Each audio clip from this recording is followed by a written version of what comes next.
It is 7:53. Okay, your first lesson. Pay attention, please. Feel free to take notes.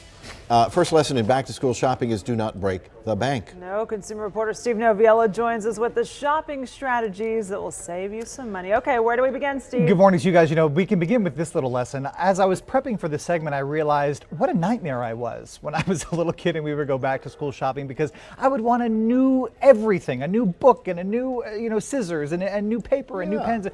Let me tell you this. Last year's scissors, probably still sharp enough to get you through another school year. So rule number one, let's start by shopping at home. Take a look at the video we've got for you. You can get the kids involved in this process. Go ahead and have them take out their school supply list and have a scavenger hunt in your own home. Go through the junk drawers, go through the home office, go through last year's backpack that's probably still packed from the last day of school from last year, and see what you can find. Pens and paper and highlighters and scissors and all sorts of stuff that you won't necessarily have to buy again right off the bat this year. It'll do a couple of things for you. One, save you a bunch of money. Two, get the kids involved. And three, if they're insistent on having new stuff, remind them of this, that if they use the old stuff first, then mid-year, when everybody else has old stuff at school, they can go shopping for some new stuff. Yeah, and you could even maybe attach a little monetary reward to that, like 5 cents for everything you find that we don't have to buy. Perfect, and then guess what? School supplies for stocking stuffers around Christmas. I smell a plan coming together here. I like it.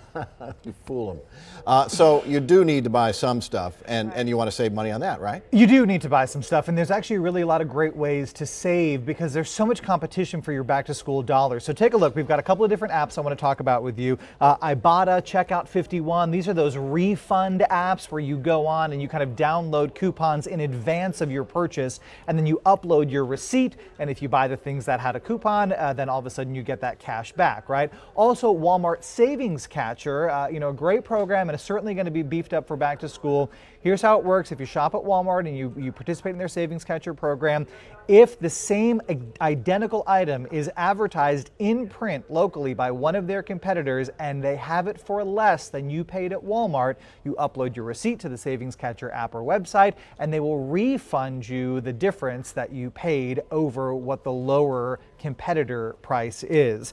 You also might want to take a look at maybe buying more permanent school supplies. We talked about this yesterday, about fads.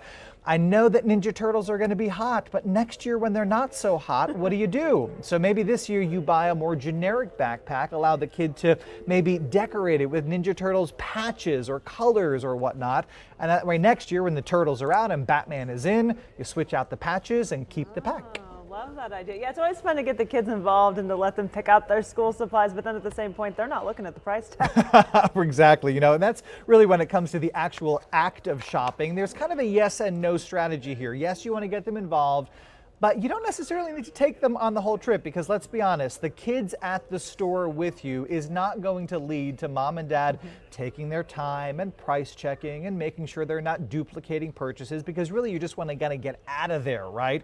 So instead, do that stuff on your own and schedule a special shopping trip with your child, maybe for a specific item. Say, hey, Junior, let's go shopping for a backpack or a lunchbox, or if you have an older kid, maybe a computer or laptop or tablet or whatever it is that they need to go off to college with. And here's the thing as well, you really eliminate any of that like impulse addition to the cart by the kids while you're not looking, if they're not in the store with you.